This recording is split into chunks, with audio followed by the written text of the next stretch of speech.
Bismillahirrahmanirrahim. Tes. Bismillahirrahmanirrahim. Tes. Bismillahirrahmanirrahim.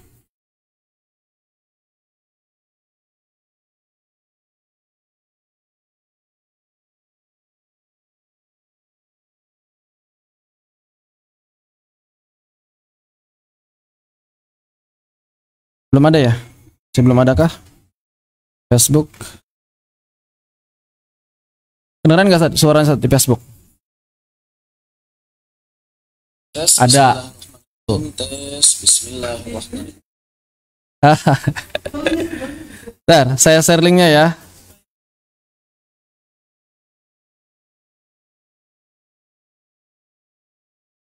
YouTube error.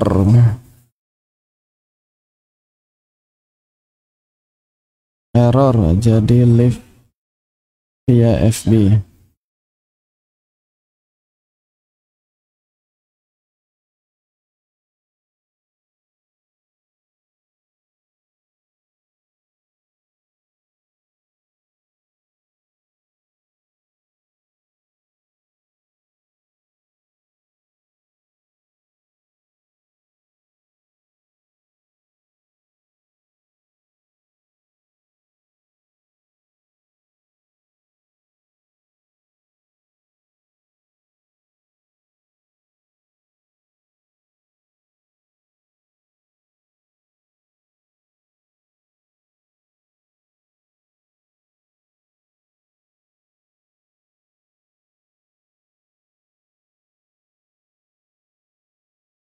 Baik. Bismillahirrahmanirrahim. Assalamualaikum warahmatullahi wabarakatuh.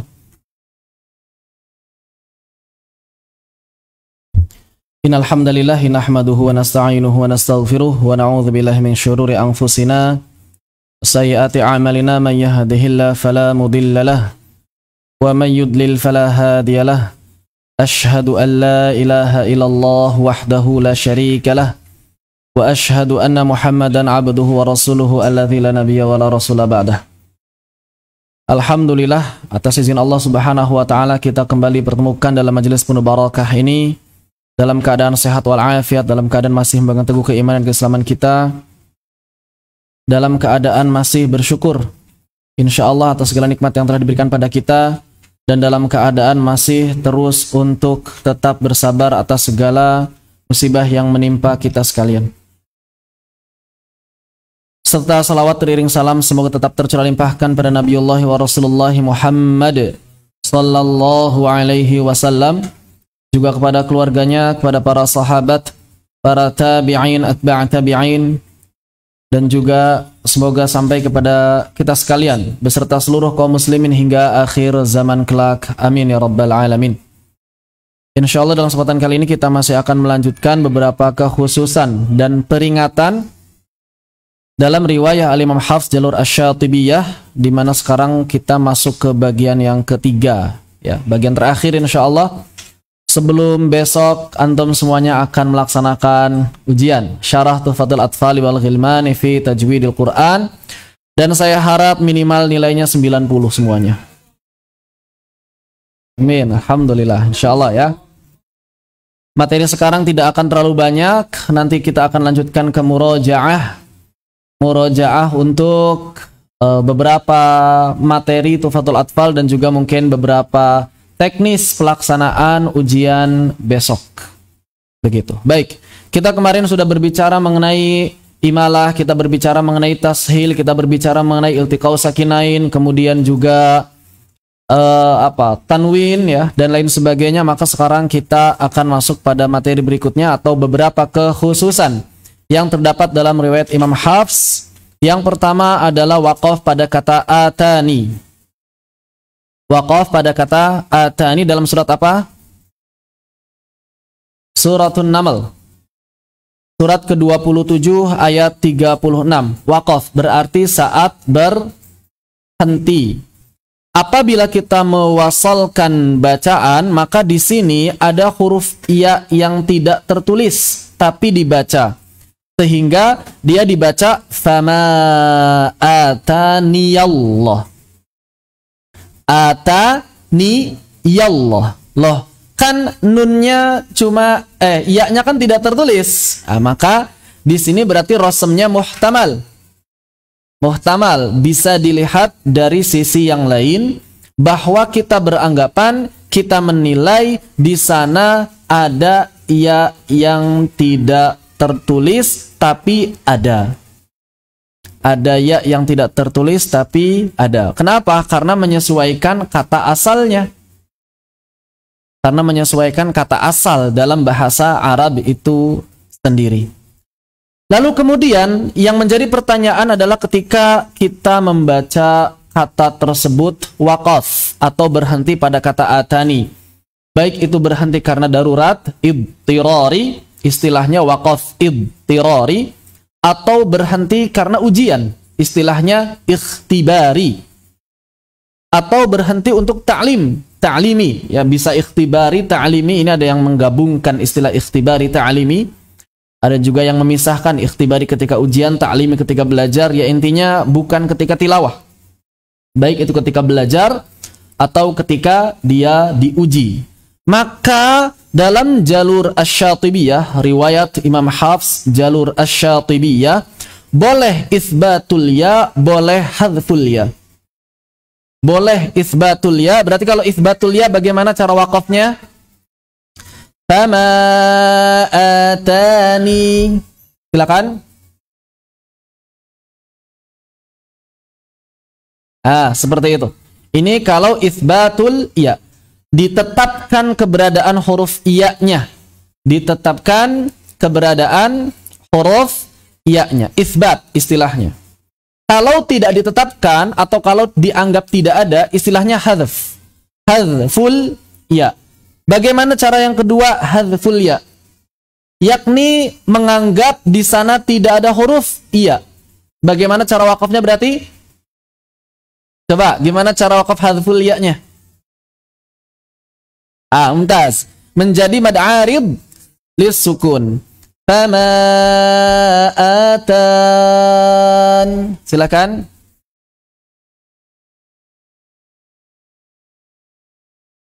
Seperti itu. Dan ini dua-duanya sah, boleh diamalkan, mana saja yang lebih mudah bagi antum sekalian. Mana yang afdol dalam kaidah tajwid dan juga qiraat, ketika ada beberapa perbedaan cara baca atau istilahnya wujuh. Wujuh itu variasi membaca, beberapa variasi membaca, maka tidak ada istilah afdol dan tidak afdol. Ya, kan afdol tidak afdol ini berkaitan dengan pahala. Ini enggak ada, pahalanya sama. Pahalanya sama. Terus mana yang diamalkan yang lebih mudah saja, ringan. Ya, yang lebih mudah maka itu yang diamalkan. Karena tujuan dari perubahan cara baca tersebut adalah untuk mempermudah, untuk tashil wa takhfif. Jadi mana yang lebih mudah bagi kita, maka itulah yang diamalkan, dipersilakan. Adapun istilah dalam ilmu qiraat muqaddam, muakhar, itu bukan berkaitan dengan pahala, bukan berkaitan dengan yang ini lebih utama, lebih unggul, lebih sahih, bukan. Akan tetapi lebih kepada tertib urutan saat kita ingin menjamak bacaan. Jadi lebih kepada tertib urutan saat kita ingin menjamak bacaan. Kita ingin menjamak bacaan. Jadi dalam jalur Syatibiyah ini seluruh caranya dibaca semuanya. Kan nggak mungkin bersamaan. Ya, nggak mungkin bersamaan. Maka para ulama menentukan tertibnya.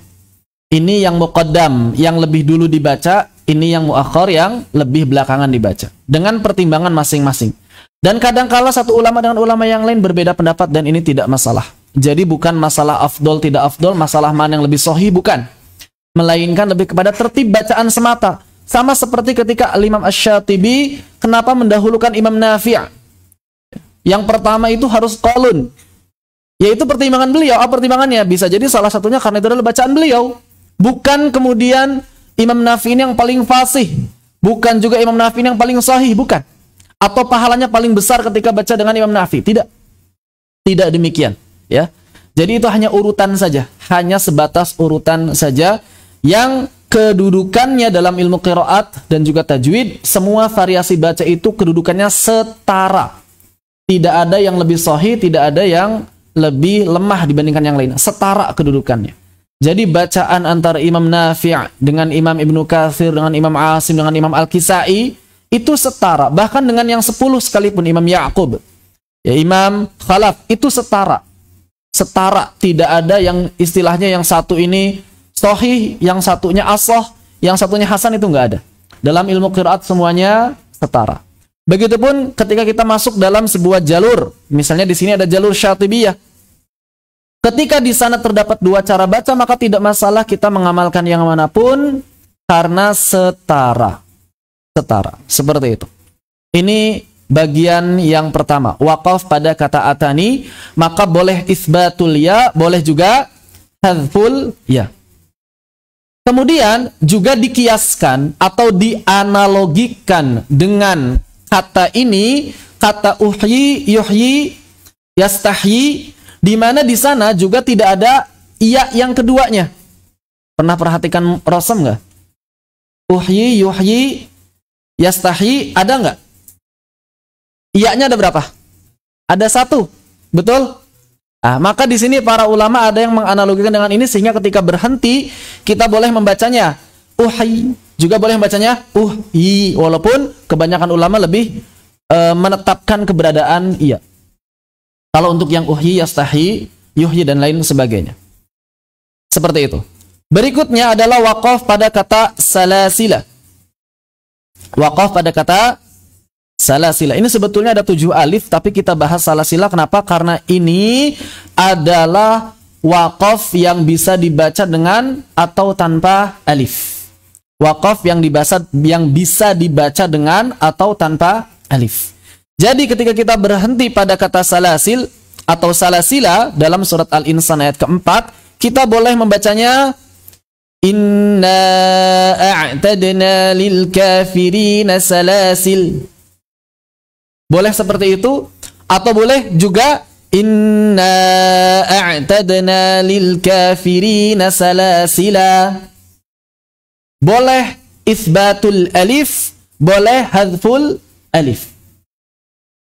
Lagi-lagi tidak ada yang lebih sahih, tidak ada yang lebih fasih, semuanya sama. Setara. Semuanya sama dan setara. Kalau kita lihat dhabat, maka di sini dhabatnya dhabat sifar apa namanya? Mustadir atau mustatil? Mustadir. Karena berbentuk lingkaran bulat, bukan melonjong. Apa artinya? Artinya yang muqaddam adalah, yang muqaddam apa berarti? Isbatul alif atau hadzful alif? Mustadir apa mustadir? Tanda buat apa mustadir? Isbat atau hadzf? Mustadir. Ketika waqaf. Ketika waqaf adalah hadzf. Kalau mustatil ketika wasal hadzf, ketika waqaf isbat. Seperti kata wala ana. Itu mustatil, lonjong. Kalau mustadir waqaf wasal hadzf. Berarti di sini muqaddamnya hadzf. Muqaddamnya hadzf. Oleh karena itu dalam dhabat cuma ada satu. Kenapa nggak ditulis dua? Mustatil sama mustadir. Ya malah aneh kalau dua. Ya, maka ditulis satu saja ya yang muqaddam. Ditulis satu saja yang muqaddam. Dipahami? Baik, ini kata salasil. Kalau yang lain tidak ada yang bisa dibaca dua, tinggal lihat tanda bacanya saja. Lihat dhabatnya. Dia dhabatnya dhabat mustatil atau dhabatnya dhabat mustadir. Kalau dhabatnya dhabat mustatil berarti saat waqaf itsbat. Kalau dhabatnya dhabat mustadir saat waqaf hadzf. Kalau udah paham itsbat, paham hadzf, enak ngejelasinnya. Ya kan? Pokoknya kalau mustatil waqaf, kalau mustadir waqaf wasal hadzf. Kalau mustatil waqaf waqaf itsbat wasal hadzf. Paham nggak nih istilah-istilah ini? Jangan sampai kecampur di kepala jadi ruwet. Saya, insyaallah, udah ruwet sebelumnya nggak? Jangan begitu. Pita kaset aja masih bisa dibenerin kalau ruwet. Insyaallah kan? Generasi 90 ada yang pernah ngegulung kaset ruwet? Ya, masih bisa dibenerin. Betul. Baik. Kemudian bagian yang ketiga. Ini waqaf. Waqaf sekarang kita masuk yang wasal. Wasal pada kata firqin. Wasal pada kata firqin. Saya mau nanya, secara kaidah,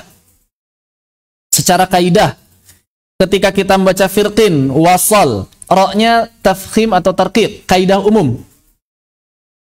Kaidah umumnya tarqiq atau tafkhim. Tarqiq, limadha, lesh. Gimana sih? Ini atas bawahnya takut salah. Oh, benar. Masa gara-gara kasroh doang kaidahnya memang begitu ya? Bismillahirrahmanirrahim. Benar.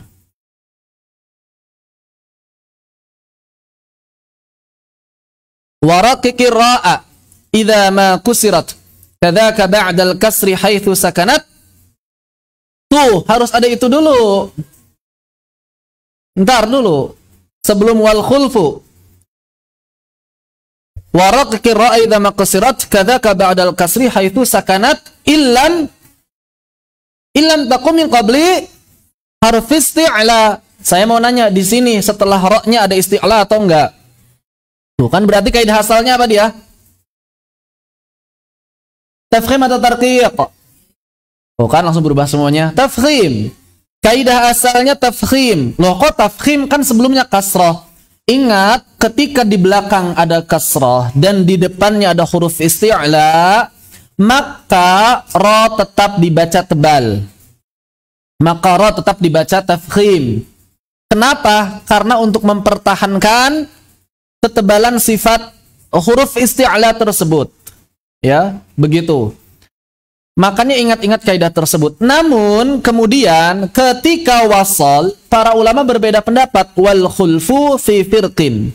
Kenapa kok bisa beda pendapat? Likasrin yujadu. Gara-gara si qafnya kasroh. Gara-gara si qafnya kasroh.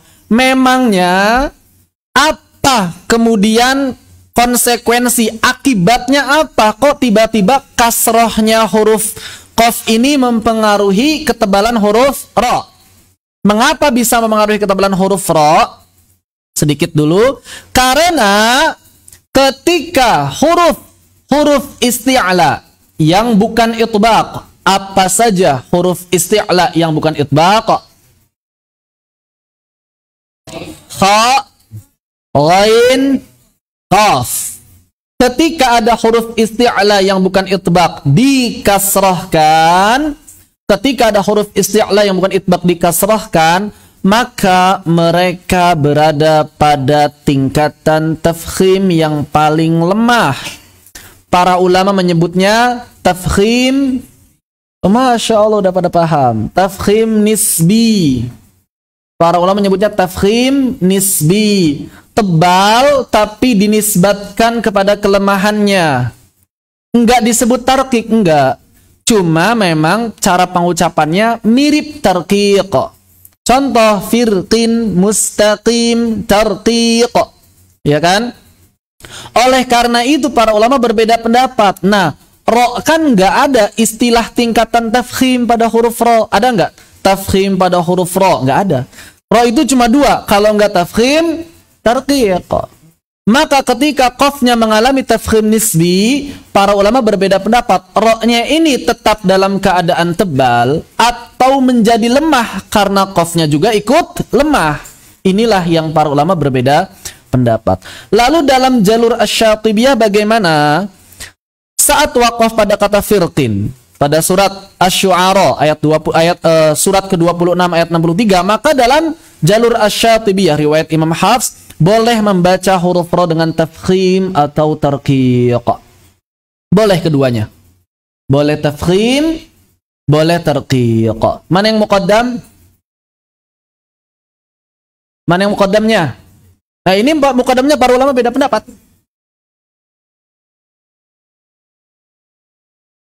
Adapun kebanyakan ulama mentarkikan. Kontemporer ya, mentarkikan. Tapi sebagian ulama mengatakan enggak, justru yang muqaddam adalah keadaan asal. Apa keadaan asalnya? Tafkhim. Keadaan asal huruf ra adalah tafkhim. Begitu ya. Jadi di sini para ulama berbeda pendapat. Ayatnya kayak gimana? Ayatnya adalah kullu firqin, kalau kita tipis, kullu firqin kattaudil azim. Silakan. Firqin. Coba 1 2 3.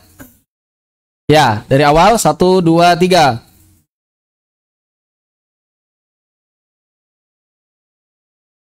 Kalau tafkhim kullu fir. Coba fir. Firqin. Firqin. Kullu firqin kattaudil azim.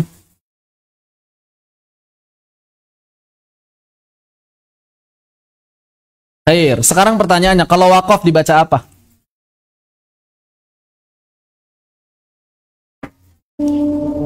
Jika waqaf dibaca apa? Angkat tangan dan apa alasannya?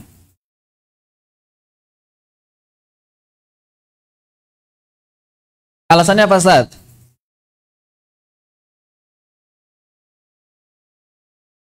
Ketika waqaf nggak bertemu dengan istilah firqa. Istilah bukan itu? Kenapa? Oh, yang ini siapa? Ini? Silakan.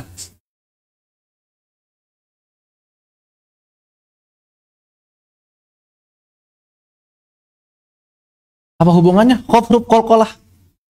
Jawabannya benar tapi alasannya nggak tepat.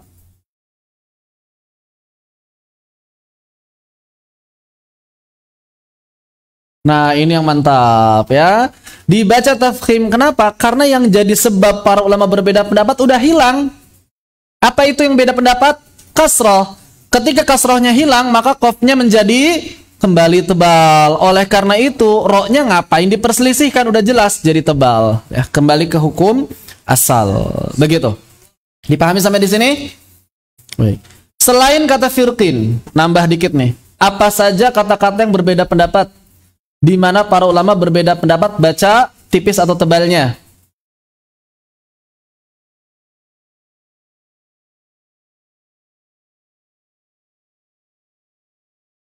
Tar dulu Tar dulu. Apa aja, Ustaz? Apa itu di Al-Fajr? Kaidahnya apa itu? Kenapa dia bisa beda pendapat? Karena kalau cuma disebutin satu, ntar kurang enak. Dia sebetulnya satu paket tuh. Enak nyebutinnya. Kenapa? Ketika waqaf pada kata-kata yang iya-nya tidak tertulis. Ketika waqaf pada kata-kata yang huruf iya-nya tidak tertulis, dia sebetulnya ro-nya sukun. Sebelumnya fathah atau dhammah. Sebelumnya fathah atau dhammah. Kan secara hukum asal tebal.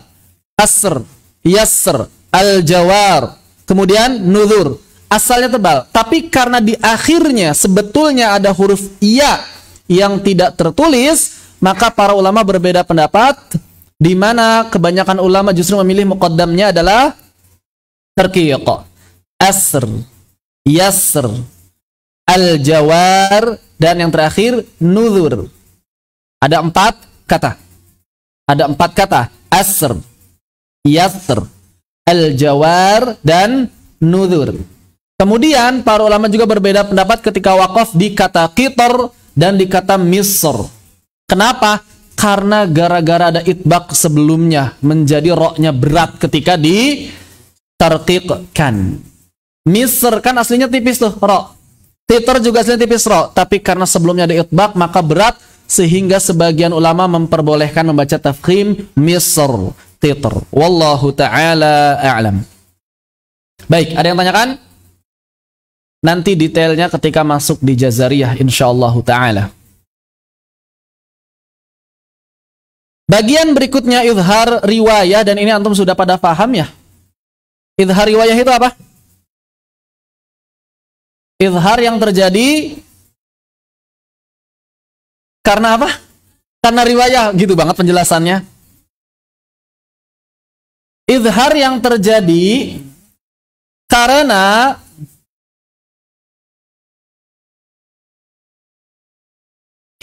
Idgham yang terjadi pada hukum idhar yang terjadi pada hukum idgham sebetulnya idgham.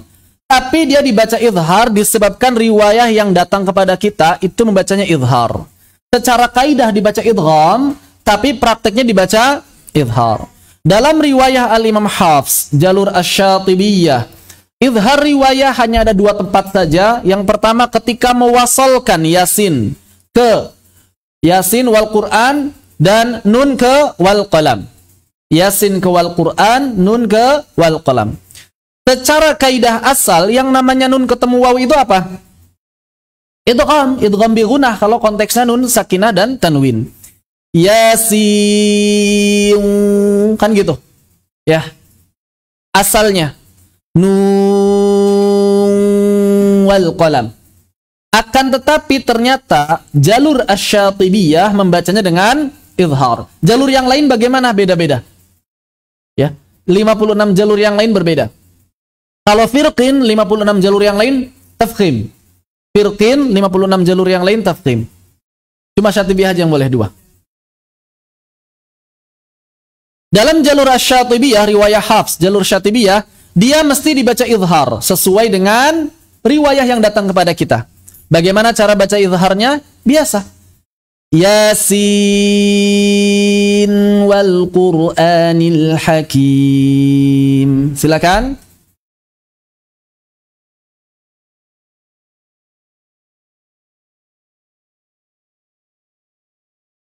Nun bagaimana? Sama juga. Nun wal qalami wa ma yasturun. Silakan.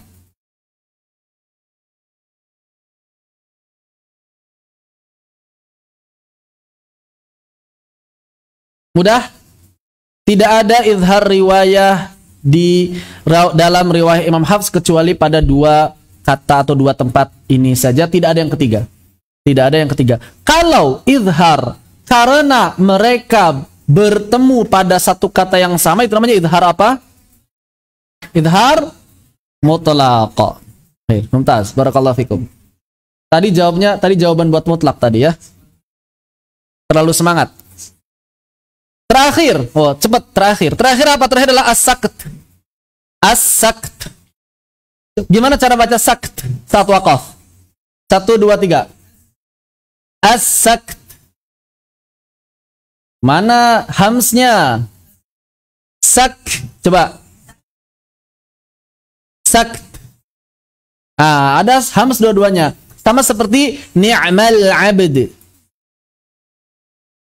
Bukan abdu. Abd. Abd. Abd. Kayak gitu. As-sakt. Biar gampang saktah ya. As-sakt atau dikenal juga dengan istilah saktah secara bahasa bermakna diam, sukut, uskut, diam loh, gitu kan? Atau menahan. Sedangkan secara istilah bermakna menahan bacaan tanpa bernafas dengan kadar kurang lebih 2 harokat dengan niat. Ini yang penting.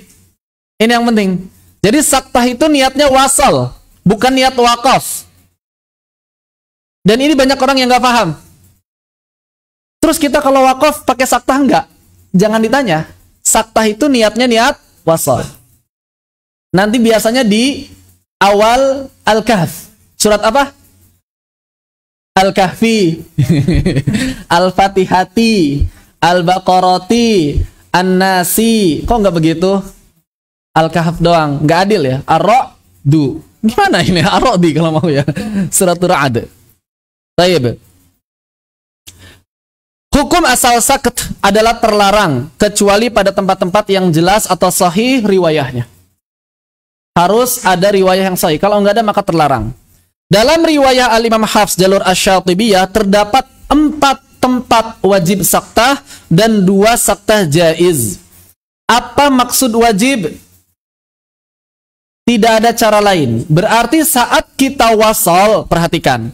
Saat kita mewasalkan bacaan, tidak ada cara yang lain selain sakt. Kalau wakaf bagaimana? Ya kalau wakaf, wakaf aja. Nggak ada masalah.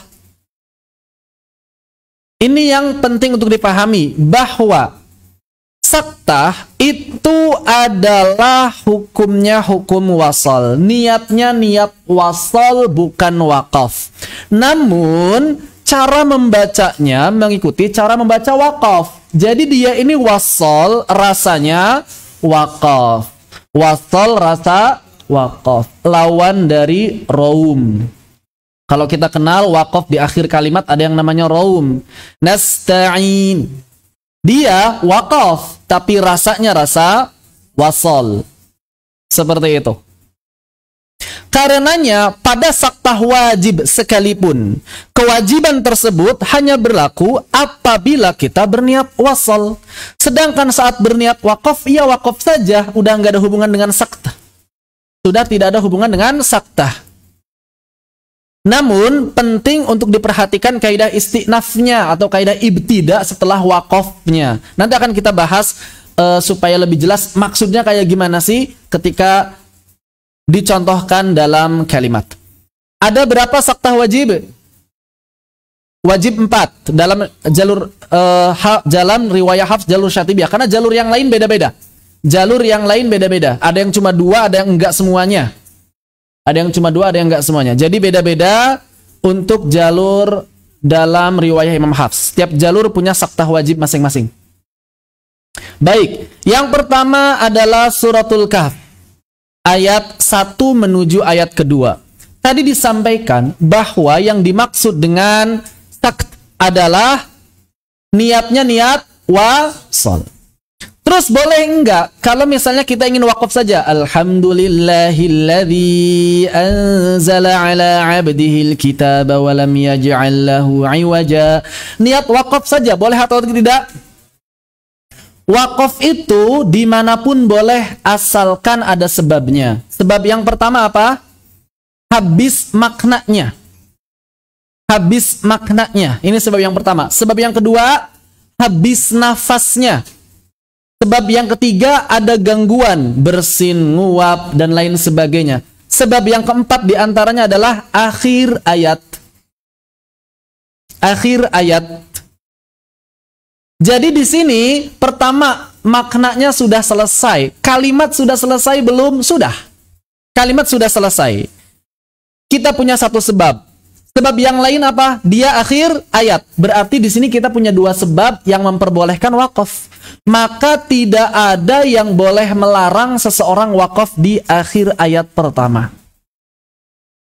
Namun, apabila kita ingin niatnya wasal, maka mesti saktah.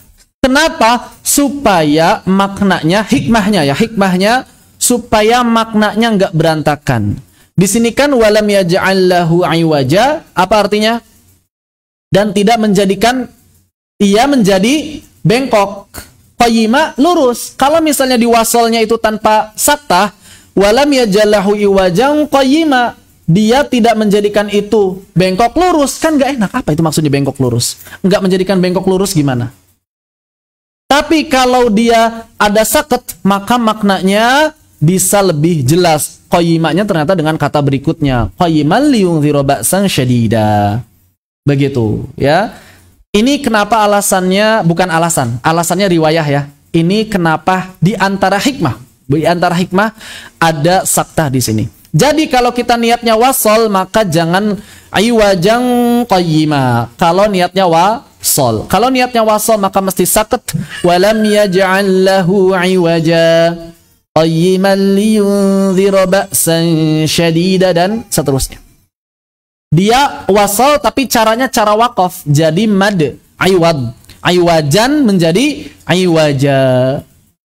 Kecuali kalau kita ingin wasal dengan riwayah atau jalur lain, maka di sana ada yang memang tetap harus tanpa sakat. Jadi ingat, ketika kita ingin wakaf, wakaf saja silahkan. Terus kalau kita misalnya sudah wakaf, saya pengen wakaf aja di sini kepanjangan, ya, walam yaj'al lahu 'iwaja, wakaf saja. Pertanyaan, mulainya dari mana? Mesti diulang nggak walam yaj'al lahu 'iwajanya? Tidak perlu. Kenapa? Yang pertama, kalimatnya sudah selesai. Yang kedua, akhir ayat, maka sudah tidak ada alasan untuk mengulang kembali. Sudah tidak ada alasan untuk mengulang kembali, langsung mulai lembaran yang baru dalam hidup. Enggak, langsung mulai ayat yang baru. Ya, seperti itu. Kenapa? Karena sudah selesai kalimatnya. Kalimatnya sudah selesai, ayatnya pun sudah selesai. Begitu. Jadi kalau kita sudah berhenti di akhir ayat, maka tidak perlu mengulang ke belakang. Cukup langsung lanjutkan ayat tersebut. Begitupun dalam surah Yasin. Surat Yasin ayat 52. Ini bukan akhir ayat. Oke, ini bukan akhir ayat. Akan tetapi secara makna selesai belum? Secara kalimat selesai belum? Selesai. Makanya dalam mushaf ada tanda qala atau qili. Qalu ya wailana man ba'athana min marqadina. Kalau wakaf boleh enggak? Wakaf boleh tidak? Kenapa boleh? Karena kalimatnya sudah selesai. Kalau dalam bahasa Indonesia sudah titik. Kalau dalam bahasa Indonesia sudah titik. Kenapa kok kemudian kita boleh? Karena sudah titik. Terus kalau ingin wasal bagaimana? Nah, kalau kita ingin wasal, maka mesti sakit. Di antara hikmahnya apa? Supaya maknanya enggak tumpang tindih. Kenapa? Hadza ma wa'ada Rahman itu sudah bukan yang dikatakan mereka. Paham enggak? Artinya apa di sini? Qalu, mereka berkata, ya wailana man ba'atsana min marqadina. Apa artinya?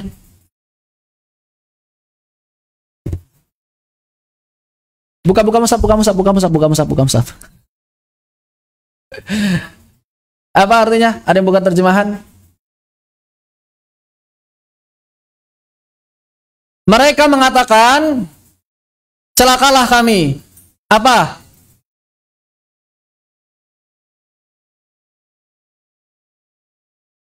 Gimana? Mereka mengira lagi tidur, padahal dibangkitkan di hari kiamat. Siapa sih ini kok? Wah, hari kebangkitan ternyata. Siapa yang ngomong? Di situ ada tafsirnya nggak? Merekanya siapa? Orang-orang kafir. Merekanya orang-orang kafir. Sedangkan hadza ma wa'ada Rahman itu adalah firman Allah. Inilah yang dijanjikan oleh Allah. Kalau misalnya kita sambung dengan wasal tanpa ada sakta, seakan-akan hadza ma wa'ada Rahman ini masih lanjutan perkataan mereka. Paham nggak? Seakan-akan mereka mengatakan, celakalah kami, siapa yang membangkitkan kami, ini adalah janji Ar-Rahman. Kan aneh. Begitu. Jadi ini sudah titik. Oleh karena itu tidak masalah kita berhenti di mimar qadina niat waqaf. Ya wailana qalu ya wailana man ba'athana min marqadina. Selesai.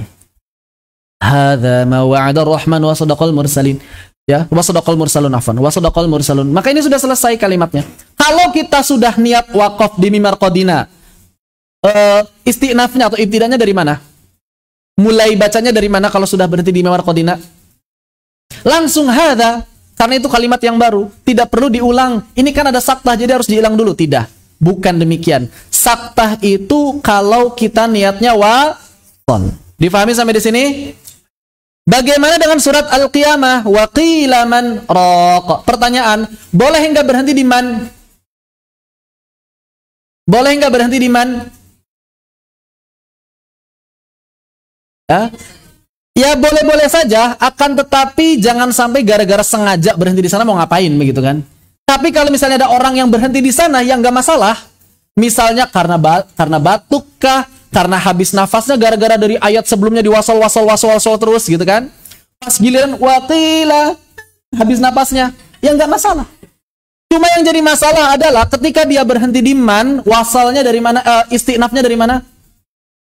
Dari waqila. Ibtida setelah waqaf. Istinaf itu ibtida setelah waqaf. Ibtidanya dari mana? Dari waqila. Waqila man. Waqaf lagi boleh nggak ya? Silahkan saja. Tapi ibtidanya dari mana? Waqila lagi. Itu yang jadi masalah. Kenapa? Karena di sini bukan akhir ayat, di sini juga bukan akhir kalimat. Maka mau tidak mau berarti harus wasal. Yang jadi masalah ada kaidah di sini ketika wasal wajib sakat. Ya berarti mau tidak mau wajib sakat. Waqila man raq. Silakan. Boleh enggak tanpa saktah? Istilah tanpa saktah itu adalah idraj. Boleh enggak idraj? Boleh, tapi jalur yang lain. Wa qila marraq. Itu kalau jalur yang Sama halnya di suratul Mutaffifin. Di suratul Mutaffifin maka di sini kasusnya sama seperti Al-Qiyamah. Afwan kelewat. Di suratul Mutaffifin kasus sama seperti Al-Qiyamah. Kalau misalnya ada orang yang wasol tiba-tiba dikalabal, berhenti habis nafasnya, boleh enggak? Ya silakan saja kalau berhenti di sana. Ibtida'nya dari mana? Dari kalla lagi. Ibtida'nya dari kalla lagi. Kallabal, waqaf lagi silahkan. Tapi ibtida'nya dari kalla lagi. Berarti di sini tidak ada pilihan lain kecuali wasol. Maka berarti wasolnya wajib sakt. Kallabal rana ala qulubihim ma kanu yaksibun. Silakan.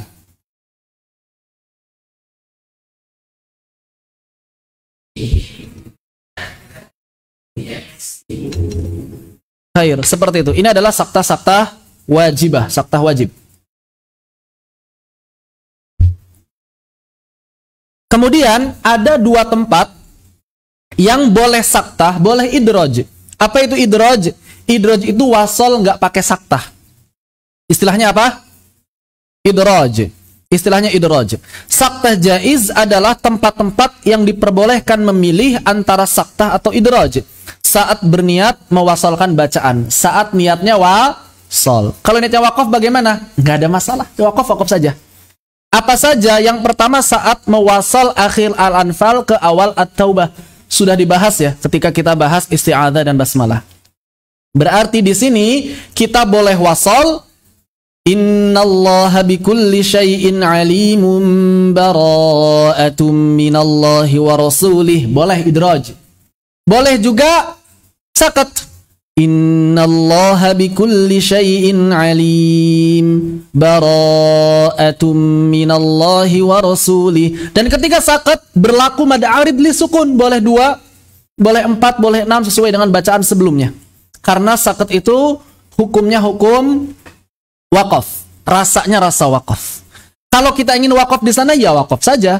Innallaha bikulli syai'in alim. Selesai. Ya. Mau dilanjutin silahkan ke baro'ah. Tidak juga tidak apa-apa. Sama juga dengan Al-Qiyamah 28 ke 29.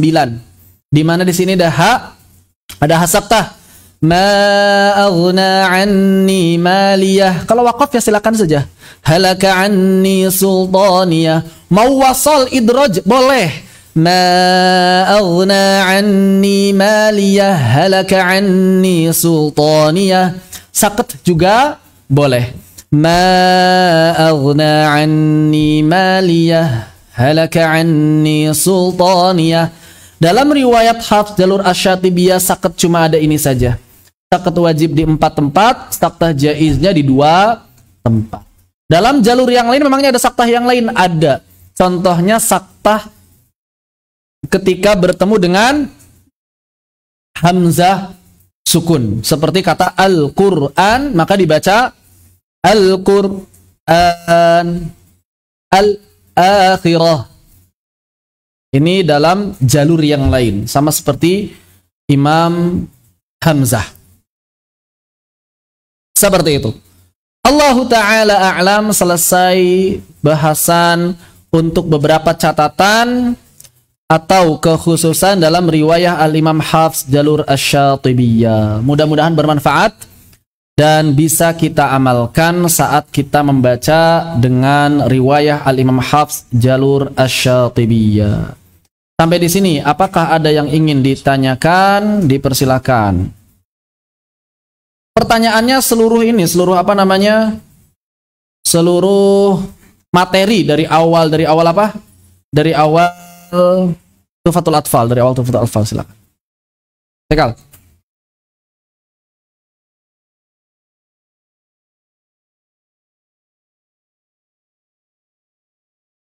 Surat Al-Mutaffifin, apakah ada yang baca dengan idraj? Ada, tapi bukan Syatibiyah. Kalau Syatibiyah wajib.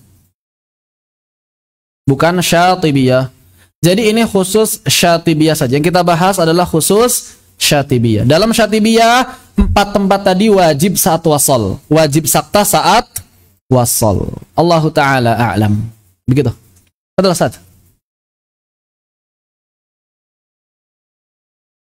Lah apa? Lam sukun pada apa?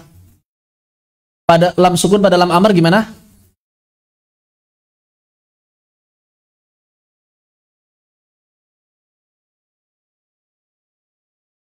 Memang tambahan. Gimana? Bangunan kalimat. Asli bagian dari kalimat. Jadi zaidah an bunyatil kalimat artinya adalah dia lam tambahan yang bukan bagian dari kata tersebut. An itu maksudnya bukan bagian. An, bukan bagian dari. Jadi kata an itu bukan bagian dari. Ya. Bukan bagian dari kalimat tersebut. Seperti itu.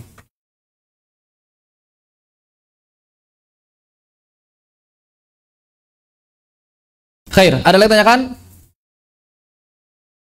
Kalau saya nanya, ikhfa, kenapa ikhfa pada mim itu disebut ikhfa syafawi?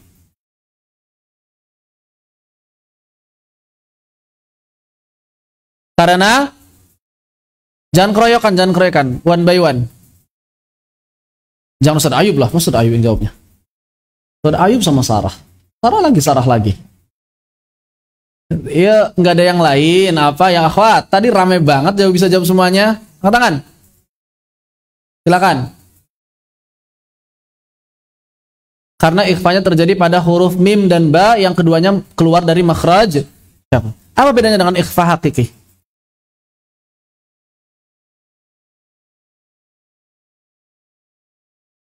Kemarin baru dibahas kan? Jumat malam Sabtu. Apa beda ikhfa syafawi sama ikhfa hakiki? Nggak dicatat. Apa bedanya ikhfa syafawi sama ikhfa hakiki? Masih ingat nggak?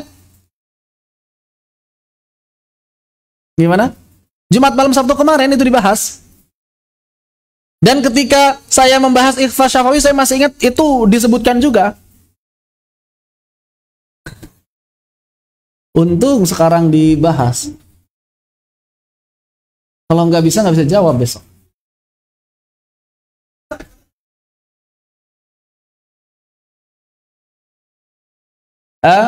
Apa? Kaisna? Pertama.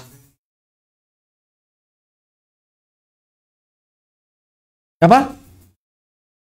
Kenapa ikhfa hakiki? Oh, hakiki yang dua hukum sih? Saya kemarin masih ingat, kalau nggak percaya simak rekaman di YouTube, saya masih ingat. Saya ngomong begini. Ya.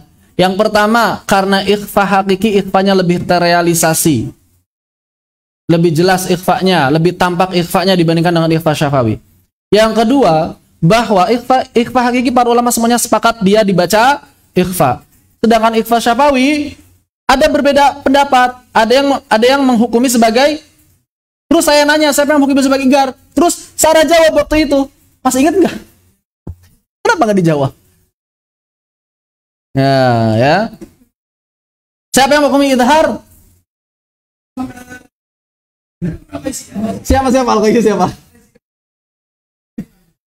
Ya, Masya Allah, barakallahu fikum. Di antara yang menghukumi idhar adalah Al-Imam Ibn Abi Thalib Al-Qaisi dalam kitab beliau Ar-Ri'ayah. Seperti itu, ya. Jadi setidaknya ada dua tuh yang sudah saya sebutkan kemarin. Yang pertama, ikhfa pada ikhfa hakiki itu lebih terrealisasi dibandingkan ikhfa syafawi. Yang kedua, ikhfa hakiki para ulama sepakat semuanya dibaca ikhfa, sedangkan yang ikhfa syafawi ada perbedaan pendapat riwayahnya. Dan yang ketiga saya tambahkan, pada ikhfa hakiki kita tidak perlu mengubah huruf untuk menjadikan dia sebagai ikhfa. Sedangkan ikhfa syafawi dia harus berubah huruf dulu baru jadi ikhfa. Afwan, itu untuk iklab ya, bukan berarti nggak masuk. Itu untuk iklab. Kalau iklab ikhfa syafawi yang terjadi pada iklab itu dia karena mengubah huruf dulu. Ya kan? Kalau yang ikhfa syafawi mim yang nggak perlu diubah. Ini ikhfa syafawi yang asalnya iklab. Jadi kalau ditanya apa perbedaan iklab dengan ikhfa syafawi, salah satunya itu, yakni pada iklab harus diubah hurufnya terlebih dahulu. Seperti itu, wallahu taala alam. Maksudnya harus diubah huruf terlebih dahulu itu kalau kasusnya nun yang bertemu dengan ba. Nun bertemu dengan ba hukumnya apa? Iklab, tapi dia masuk dalam apa? Ikhfa syafawi kan? Ikhfa syafawi. Jadi iklab itu sebetulnya cabang dari ikhfa. Iqlab itu sebetulnya cabang dari ikhfa. Kenapa? Ya karena ketika nun berubah jadi mim, yang bertemu dengan ba apa? Mim kan? Bukan ba lagi. Sedangkan ikhfa hakiki nggak ada begitu-begituan. Pokoknya nun, tanwin ketemu dengan huruf-huruf ikhfa. Begitu. Wallahu ta'ala a'lam.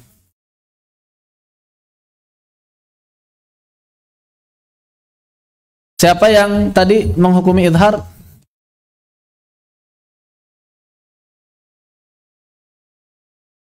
Siapa? Imam Maki, bukan Al-Maki. Maki. Maki ibni Abi Thalib Al-Qaisi. Siapa? Siapa? Entah, barakallahu fikum. Khair. Ada yang tanyakan? Hikal.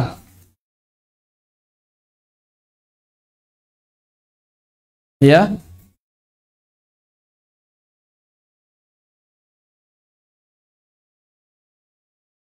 Gimana? Dulang. Untuk mutaqariban shogir ada idhar. Ya. Ya. Iya, terus? Pertanyaannya apa? Ya. Kan diucapkannya mim, tapi hurufnya masuk mutaqariban. Iya, kenapa? Karena aslinya nun itu bukan di makhraj bibir. Aslinya kan nun. Paham nggak? Nun dengan ba mutaqariban atau mutajanisan? Mutaqariban. Ini asalnya. Kemudian nun berubah jadi mim. Nah, ketika nun dan ba yang mutaqariban ini hukumnya iqlab, diubah jadi mim. Kita tidak berbicara setelahnya. Kita tidak berbicara setelah itu bagaimana. Kita berbicara aslinya apa? Aslinya tetap nun dia. Maka masuk mutaqariban. Ketika dia sudah jadi mim, cara mengucapkannya ya sama seperti mim. Cara mengucapkannya. Secara golongan masuknya mutaqariban. Karena nun dia aslinya.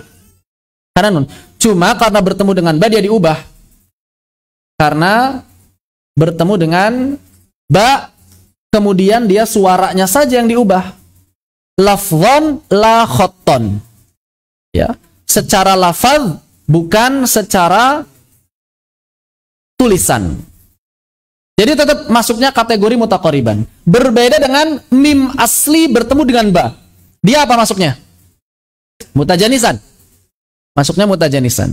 Jadi kalau iqlab itu mutaqariban, ini juga diantara perbedaan antara ikhfa syafawi dengan iqlab. Kalau iqlab itu mutaqariban, kalau ikhfa syafawi itu mutajanisan. Walaupun ketika berubah ya sama. Ketika berubah ya, kita belum berbicara berubahnya kan, sebelum berubahnya. Sebelum berubahnya kan begitu. Dipahami? Adapun dengungnya atau gunnahnya sama. Mau ikhfa hakiki, ikhfa syafawi, iqlab. Itu secara tingkatan gunnahnya bahkan menurut Syekh Aiman Suwaid juga tingkatan gunnahnya sama. Tingkatan gunnah apa menurut Syekh Aiman Suwaid? Mereka di tingkatan gunnah apa? Kamilah. Kamilah. Kalau di atas kamilah apa? Akmal. Apa saja yang akmal? Masya Allah, kalau disuruh bareng-bareng itu, Masya Allah, kebersamaan itu begitu indah ya. Mantap gitu kalau lagi bareng-bareng. Barakallahu fikum. Baik. Seperti itu ya. Jadi gunahnya atau gunah itu apa bahasa kitanya? Dengungnya sama. Nggak ada masalah. Ikhfa syafawi, ikhfa hakiki, kemudian iqlab secara tingkatan gunahnya sama, panjangnya juga sama. Ada yang tanyakan Eva? Hukumnya berarti ikhfa bukan iqlab. Gimana nih? Hukumnya ikhfa apa iqlab? Nun bertemu dengan ba itu qalab, iqlab. Kemudian yang jadi masalah setelah berubah nih, hukumnya ikhfa atau izhar? Itu harus pertanyaannya. Sebelum berubah dia wajib berubah dulu. Enggak peduli, pokoknya dia wajib berubah dulu. Jadi apa? Jadi mim, bukan jadi ikhfa. Nun bertemu dengan ba hukumnya iqlab, ini wajib. Enggak ada perbedaan pendapat. Yang jadi perbedaan pendapat adalah setelah dia berubah, apakah mimnya dibaca izhar atau mimnya dibaca ikhfa. Paham nggak? Yang baca ikhfa mayoritas ulama. Yang baca idhar Imam Maki sudah cepat sekarang ya. Imam Maki Al-Qaisi. Imam Maki bin Abi Thalib Al-Qaisi. Allahumma shalli ala sayyidina Muhammad. Ya, dipahami? Jadi sebelum nanya, jadi nun mati bertemu dengan ba itu apa? Iqlab dulu, wajib. Wajib qalab, udah. Qalab. Setelah itu, para ulama baru berbeda pendapat. Ada yang menghukumi idhar sama dengan pertemuan, intinya setelah itu sama dengan pertemuan mim dengan ba. Dipahami ya? Khair. Ada lagi?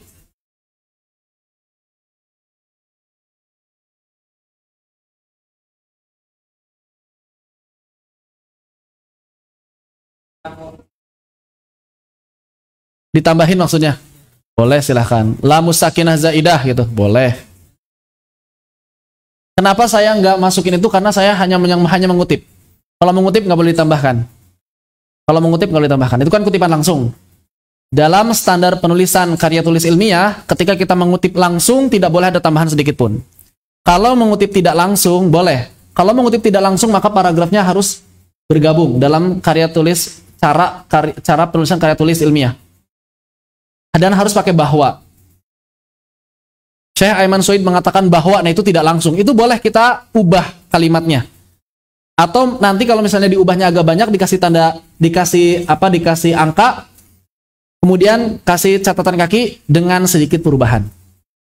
Tapi kalau kutipan langsung, enggak. Kecuali kalau memang saya nyari kalimat yang agak enak, tapi kurang pas nih. Ya sudah, saya gabungkan. Saya enggak mengutip dari siapapun, cuma saya kasih catatan kaki, lihat ini, dan kami menggabungkan semua itu dengan sedikit variasi lafaz misalnya. Kalau ngutip langsung nggak bisa diubah. Kalau mengutip langsung tidak boleh diubah bahkan. Bukan tidak bisa, bahkan tidak boleh. Begitu. Ini cara menulis karya tulis ilmiah. Setiap bagan, gambar, kutipan langsung tidak boleh berubah. Ya. Seperti itu. Wallahu ta'ala a'lam. Dan harus selalu disertakan sumber. Harus selalu menyertai sumber. Ini penting. Kalau lupa nggak masalah. Kalau sengaja jangan. Khianat. Kalau sengaja khianat berarti. Baik. Ada yang tanyakan lagi? Tadal, Kak Hikal.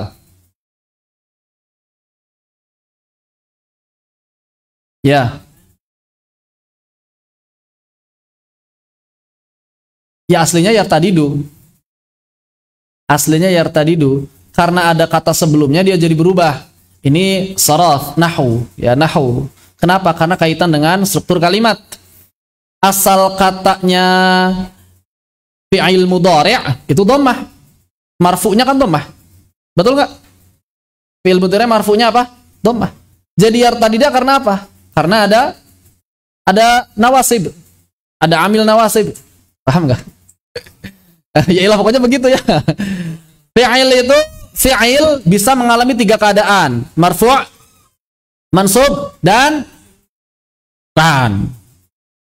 majzum. Nggak bisa majrur. Ingat, fi'il nggak boleh majrur. Isim boleh majrur. Isim boleh majrur. Fi'il nggak boleh majrur. Maka di situ bisa yartadidu, bisa yartadida, bisa yartadid. Gimana kata yang berada sebelumnya dan dia sebagai apa? Belajar bahasa Arab. Udah sampai mana belajar bahasa Arabnya? Udah belajar itu kan harusnya. Udah ambil nawasib ya? Udah sampai ambil nawasib. Ini masa nggak bisa itu? Ada kan awamil, bab awamil. Oh, ya nggak apa-apa. Pokoknya mau tadabbur mau apa bebas. Yang penting paham, harus paham. Baik. Apalagi yang tanyakan? Betul, Reva.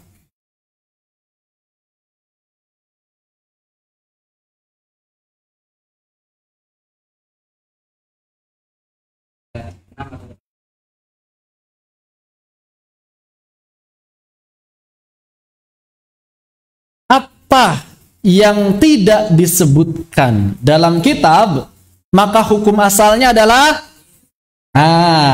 ya. Ingat kaidahnya, hukum asal seluruh huruf hijaiyah adalah idhar. Pertemuan huruf hijaiyah hukum asalnya idhar. Semuanya idhar. Jadi yang nggak disebutin apa? Idhar. Dan kenapa kok nggak dibaca idhar? Apa alasannya? Ada kaidahnya apa kaidahnya? Kullu udulin anil idhari ila ghairihi udulun lil asal. Itu alasannya. Kenapa kok nggak dibaca idhar kalau aslinya idhar? Seluruh pertemuan dua huruf asalnya idhar. Kecuali kalau ada cara baca lain yang lebih mudah dari idhar. Makanya setiap perubahan dari idhar menuju selain idhar itu perubahan yang digunakan atau diadakan untuk mempermudah dan meringankan pengucapan. Paham? Mantap. Apalagi yang ini tanyakan? Mumpung masih ada waktu berapa jam lagi menuju besok? 12 jam lagi. Betul.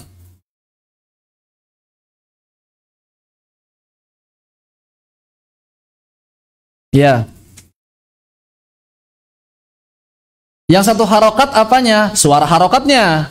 Ketika angkos, gunah angkos, kan nun dan mim berharokat, betul. Nah, gunahnya di mana? Bukan suara harokatnya gunahnya, tapi justru gunahnya hanya sekilas sebelum huruf tersebut diucapkan harokatnya. Contoh, ma, ada gunahnya nggak? Ada, sedikit banget. Saat kapan? Saat mulut kita mingkem.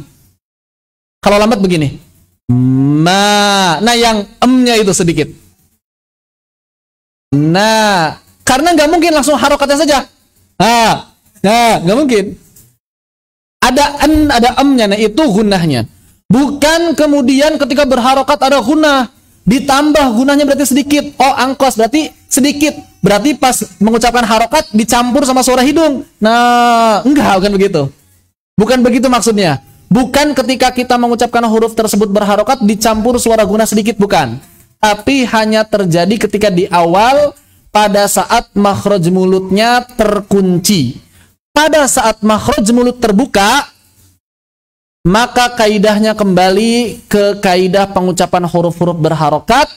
Seluruh huruf yang berharokat mesti keluar dari jauh tanpa terkecuali. Karena itu adalah makhrajnya mad. Begitu. Nggak ada istilah begitu setengah harokat seperti itu. Emaknya satu harokat, udah itu. Nah, khawatir jadi istilah baru.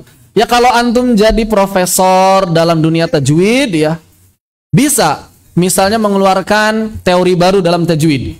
Itu ya Allah Ta'ala nanti diuji kan, supaya pendapat antum muktabar atau tidak diuji di hadapan para ulama yang lain. Tapi kalau misalnya teori antum tidak lulus uji, ya berarti teori yang tidak berlaku, yang tidak muktabar. Begitu.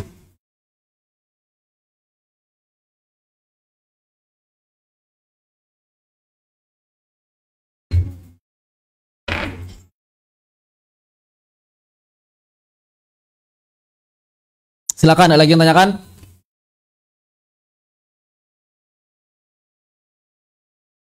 Kadar gunahnya, ketika kita menyebutkan kadar akmal dan kamilah, menurut Syekh Ayman Suwaid, ingat, beliau mengatakan kadar gunah akmal lebih panjang sedikit daripada kadar gunah kamilah. Kadar gunah kamilah, para ulama, sebagian ulama menyebutnya dengan istilah dua harokat gunah. Tapi menurut kebanyakan ulama justru bau yang akmal mau yang kamilah sama. Ini maksudnya kadar panjang gunah. Menjelasin itu. Kalau misalnya ada pertanyaan itu berarti jelaskan itu. Kalau yang naqisoh berarti kadar gunahnya berapa? Di satu harokat sesuai dengan sifat tawasud pada mim dan nun. Kalau yang angkos hanya sekilas sesaat sebelum huruf tersebut diucapkan. Atau lebih tepatnya ketika mulut, makhraj mulut tertutup. Mau makhraj mulut atau makhraj lisan ya, tertutup. Ketika dan an sebelum diucapkan harokatnya. Itu maksudnya kadar panjang atau zaman gunnahnya. Kadar panjang istilahnya zaman. Zaman gunnah.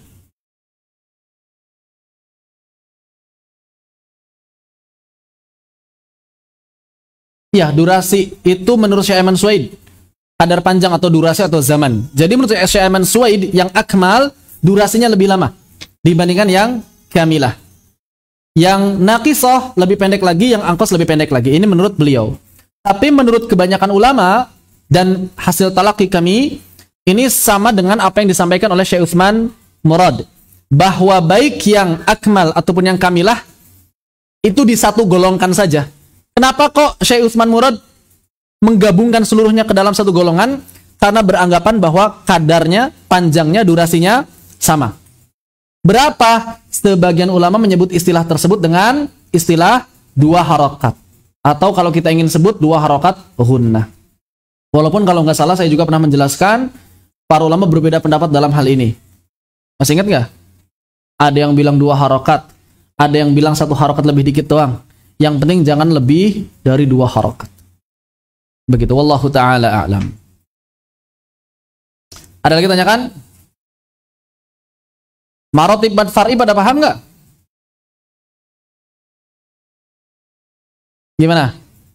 Siapa yang menanya? Ustaz Ayub atau Sekal?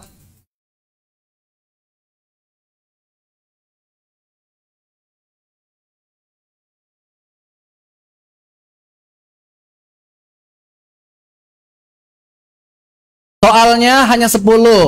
Jadi dari sekian banyak materi saya hanya pilih 10. Artinya apa?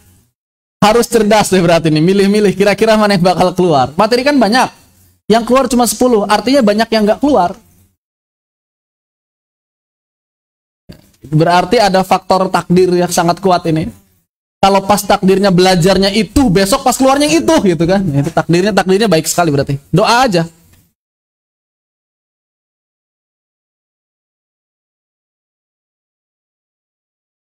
As-shalah yang diamalkan arid atau lazim, kalau saya sendiri secara praktek lebih mengamalkan arid.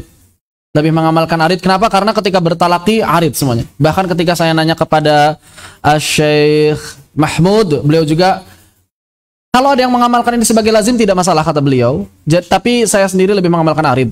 Begitu. Seperti itu. Wallahu ta'ala a'lam. Kalau misalnya antum, saya pengen lazim, saya nggak ngelarang untuk masalah ini. Saya nggak ngelarang. Yang penting konsisten. Jika misalnya antum as-shalah mujizah, zakah antum, saya pengen niatinnya lazim, silakan. Jadi nggak masalah. Ini yang penting dalam sekali baca antum konsisten. Apakah harus 6 harokat? Kalau misalnya antum lihat lazim berarti harus 6 harokat semua ya. Gitu yang penting. Kalau misalnya saya pengen niatin arid aja, sudah berarti samakan dengan arid sukun yang lain. Ini bukan sesuatu yang mesti dipilih satu, enggak. Saya menilainya begitu, bebas. Menilai bebas. Iqa'ul furjah. Iqta' memberikan. Allahu ta'ala a'lam ya. Karena para ulama paling mengatakannya bil furjah atau tarkul furjah. Kalau tarkul furjah ini bahasa Saiman Suwaidi. Menyisakan kan, tark ini menyisakan. Bukan meninggalkan maksudnya. Ada sebagian orang yang keliru. Wah, Saiman Suwaidi katanya di sini kok malah justru pakai furjah katanya.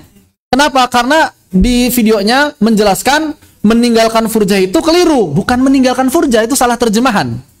Maksudnya menyisakan furjah. Tarkul furjah itu bukan meninggalkan, tapi menyisakan. Salah translate. Ada saya pernah itu. Kata antum katanya Syekh Iman Suwaid itu bacanya rapat. Kata saya iya. Saya kok pernah baca katanya di video beliau, di situ translate-nya ternyata yang salah. Translate itu menyalahkan yang meninggalkan furjah. Berarti harus pakai furjah. Enggak, salah translate. Salah translate ya. Tarkul furjah maksudnya adalah menyisakan celah. Menyisakan celah.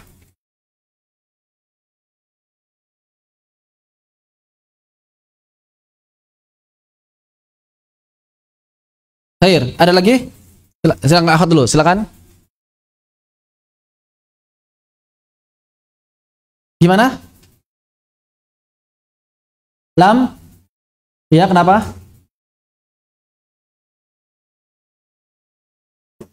Ya.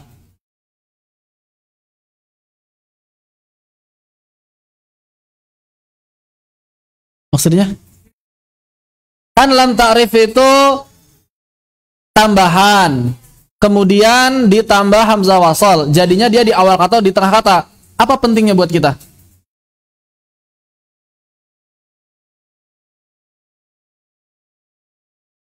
Perbedaan dengan lam apa?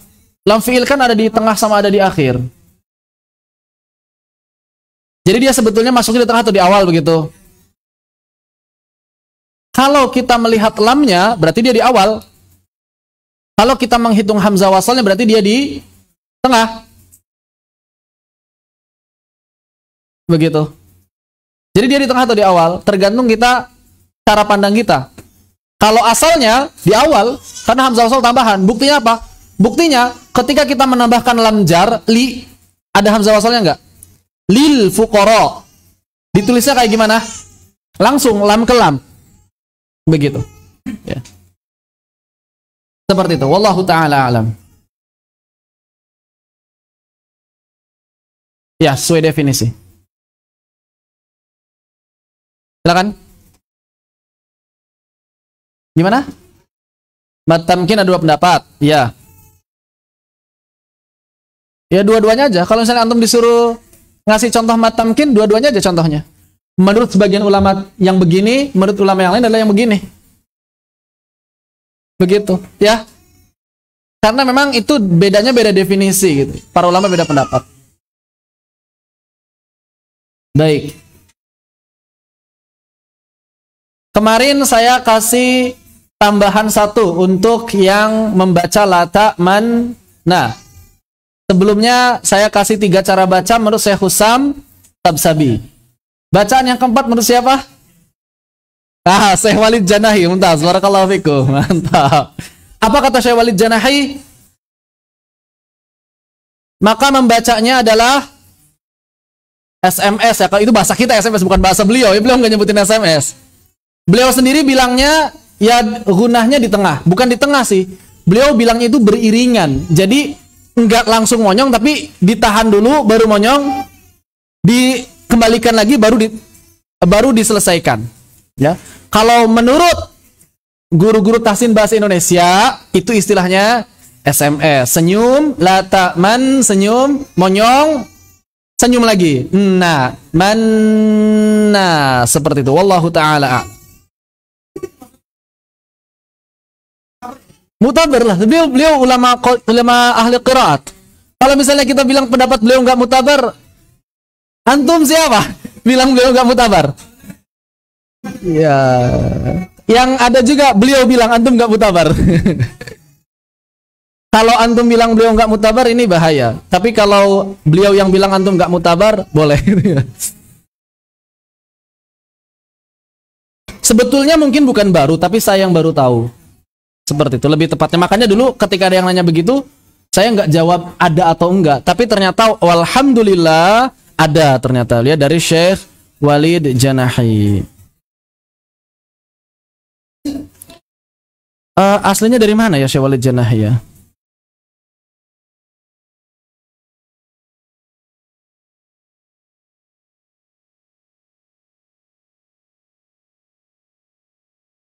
Ya silakan.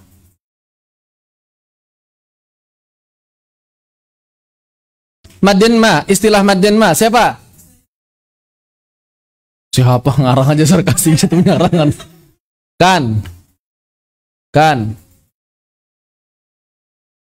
Mulla Ali Al-Qari Al-Hanafi.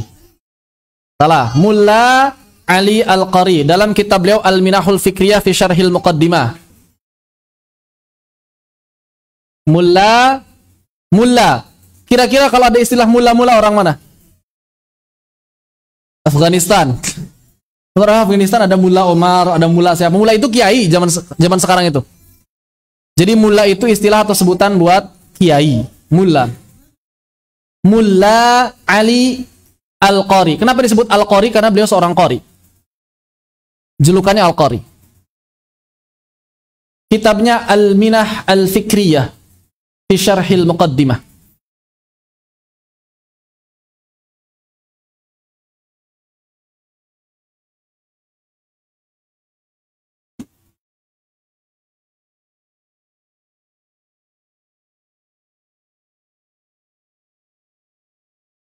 Ada lagi?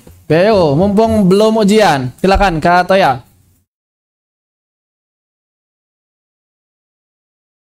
Apanya yang gimana?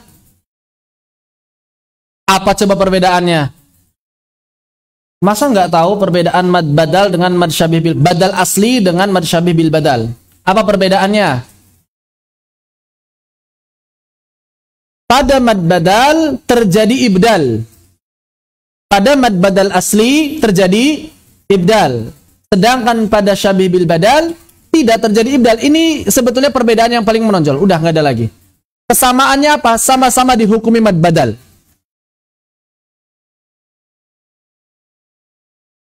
Ngerti nggak? Tahu nggak ibdal sama tidak ibdal? Nah itu. Jadi kalau mad syabih bil badal itu nggak ada ibdal. Contohnya Al-Quran. Ada ibdal nggak di sana? Nggak ada. Kalau mad badal asli harus selalu ada ibdal. Jadi ketika ada ibdal maka disebutnya mad badal asli.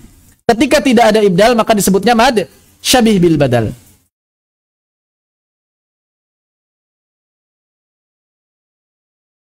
Mad badal selalu ibdal dan ibdal belum tentu mad badal, betul. Karena yang ibdal kadangkala menjadi mad asli dalam riwayat lain. Misal muqsadah. Dalam riwayat Imam Syu'bah misalnya dibaca musadah. Ada ibdal enggak? Ada. Mad badal bukan? Bukan. Mad asli dia. Kenapa mad asli?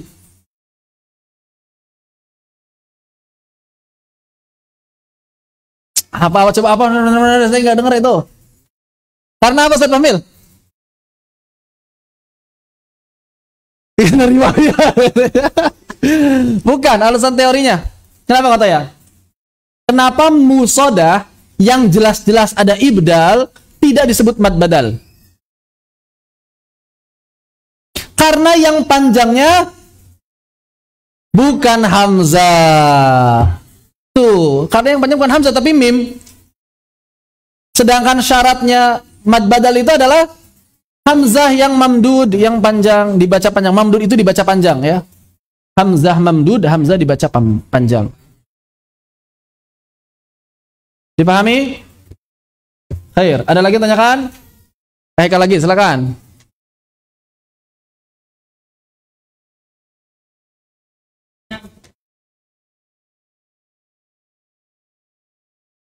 Bani Muthalib kok. Banu Muthalib. Iya, maksudnya itu. Iya. Bani Hashim dan Bani Muthalib. Bani Hashim dan Bani Muthalib. Begitu. Abdul Muthalib itu yang tepat Bani Muthalib. Yang tepat Bani Muthalib. Kalau ada Abdulnya berarti saya yang keliru. Bani Hashim dan Bani Muthalib. Bani Hashim dan Bani Muttalib. Kalau misalnya ada Abdulnya berarti saya yang keliru. Bani Hashim dan Bani Muttalib. Hashim dan Muttalib itu kakak adik. Hashim dan Muttalib itu kakak adik.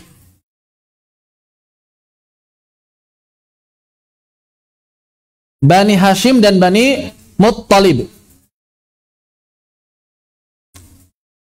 Hashim ini adalah kakaknya Muttalib. Abdul Muttalib anak siapa? Abdul Muttalib anak siapa? Anak Hashim. Nama aslinya siapa? Syaibah. Kenapa disebut Abdul Muttalib? Kenapa disebut Abdul Muttalib?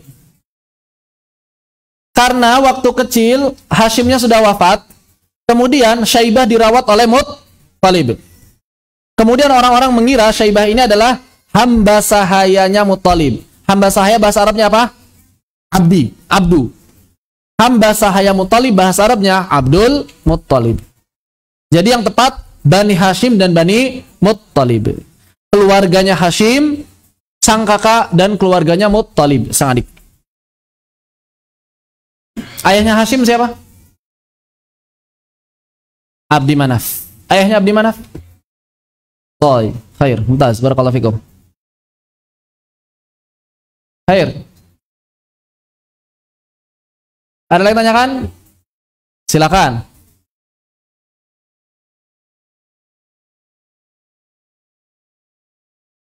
Hafs, do'fan do'fin, pakai domah atau pakai fathah? Hafsnya. Kemarin.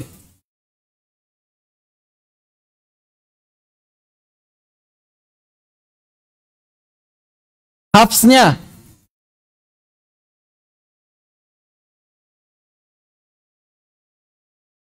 Dhammah hafsnya. Yang fathah itu adalah Imam Asimnya. Yang fathah itu adalah Imam Asimnya.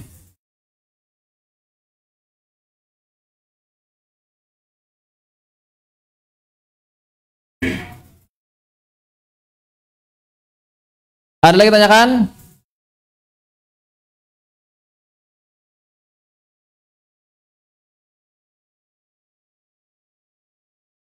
Para ulama mengatakan begini, faqad ruya an Hafsin annahu ikhtara dhamm fil ayati khilafan li syaikhihi Asim. Bahwa diriwayatkan Imam Hafs beliau memilih dhammah dalam ayat tersebut menyelisihi gurunya Imam Asim. Begitu.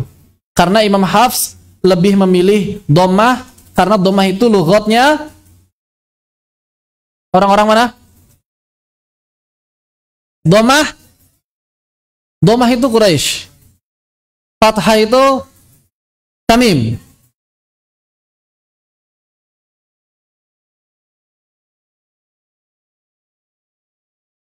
Silakan, Kak Hekal ada yang nanya lagi? Hah? Muqaddam itu artinya dibaca duluan. Muqaddam itu artinya didahulukan. Maksudnya didahulukan itu dibaca duluan. Dibaca duluan.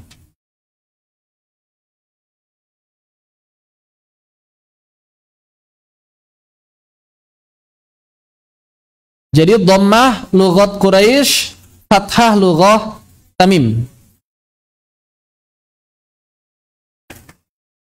Itu nggak ada di ujian, itu mah bonus gitu nggak ada di ujian. Bonus yang kemarin nggak ada di ujian ya.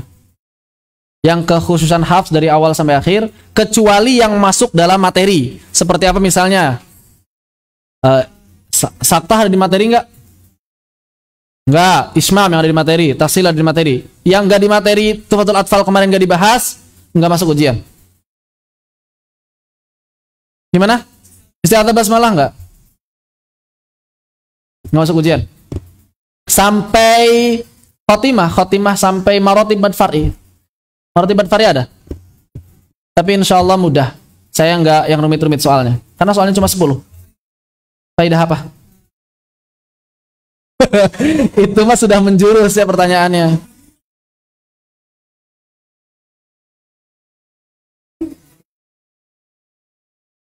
Silakan. Ada yang mau tanyakan lagi? Boleh silakan. Huruf abjadiyah apa?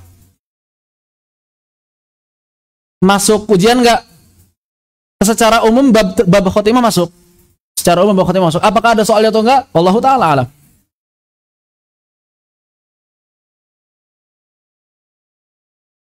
Tergantung mood saya. Soal itu tergantung mood beneran. Bikin soal itu tergantung mood. Milih soal itu tergantung mood.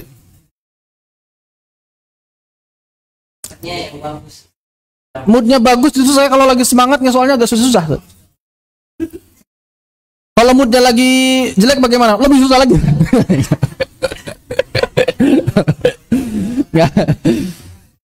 Enggak, insya Allah. Sedang. Insya Allah 90 semuanya. Bukan berarti semuanya di jumlahnya di 90, bukan ya? Satu orang 90. Air, ada lagi tanyakan? Udah pada siap berarti besok? Alhamdulillah. Alhamdulillah. Kalau demikian berarti kita akhiri sampai di sini. Berarti ini penutup daurah Tuhfatul Atfal wal Ghilmani fi Tajwidil Quran. Besok kita ujian tulis. Terus ujian lisannya kapan? Pekan lagi? Pekan depannya lagi ya? Sebelum berangkat ke Lampung. Berangkat ke Lampung. Tunang Hills.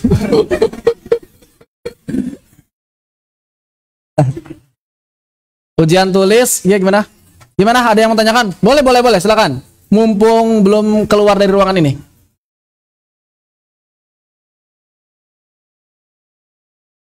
Hukum lazim, jaiz, dan wajib ada sebabnya nggak? Sebabnya apa? Kenapa lazim disebut lazim?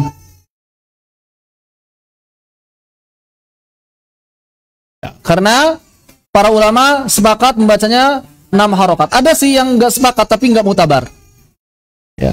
ittafaqu fil maddi wattafaqu fil miqdar. Kalau wajib ittafaqu fil maddi wakhtalafu fil miqdar. Sedangkan jaiz ikhtalafu fil maddi wakhtalafu fil miqdar. Makanya secara urutan mad far'i kan lazim dulu. Ya karena itu alasannya. Lazim, kemudian apa? Apa dalilnya? Lantas, barakallahu fikum. Aqwal mududi lazimun famattasal fa'aridun fadhun fisalin fabadal. Kok dibaca Ustaz? Ya, khair. Gimana Ustaz? Tadi kan udah disampaikan. Masuk, dia masuk. Aqwa sababain masuk bahasan yang akan diujiankan. Mudah-mudahan antum sehat semuanya. Saya sebetulnya agak lagi ngerasa dingin-dingin tuh dari tadi nih. Jadi besok saya nggak bisa datang ke sini atau bisa datang ke sini tetap ujian. Ya, kalau saya nggak bisa ngawas, saya titip sama yang udah lulus gitu, sama ustadzah juga titip. Khawatir saya nggak. Gimana? Gimana? Soalnya gimana? Kenapa? Oh. Tingkat kesetujuannya sama sih kalau dengan sebelumnya sama tingkat kesetujuannya. Cuma saya melihat angkatan sekarang lebih matang. Kelihatannya gitu, kelihatannya. Ya mudah-mudahan bukan cuma kelihatan gitu ya, kelihatan luarnya gosong, dalamnya ternyata masih lembek gitu. Enggak gitu ya. Kelihatannya lebih matang seperti itu. Mudah-mudahan garingnya luar dalam gitu ya. Kalau udah matang garing luar dalam mah enak dimakannya. Begitu. Allahu taala a'lam. Begitu. Khair, nggak ditanyakan nih terakhir nih? Baik, alhamdulillah. Soalnya udah ada, udah dibuat tadi. Dan saya sudah milih soalnya. Begitu. Saya sudah milih soalnya. Sepertinya nggak akan diubah. Malas juga ngubah-ngubah gitu. Udah lah, pokoknya yang tadi aja udah.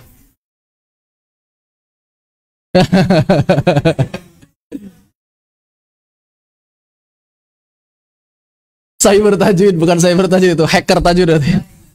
Mau nyari, mau dihack, dicari kan soalnya katanya. Baik, kalau demikian kita akhiri sampai di sini. Fanaktafi bihadza. Subhanakallahumma bihamdika asyhadu an la ilaha illa anta astaghfiruka wa atubu ilaik. Wassalamualaikum warahmatullahi wabarakatuh.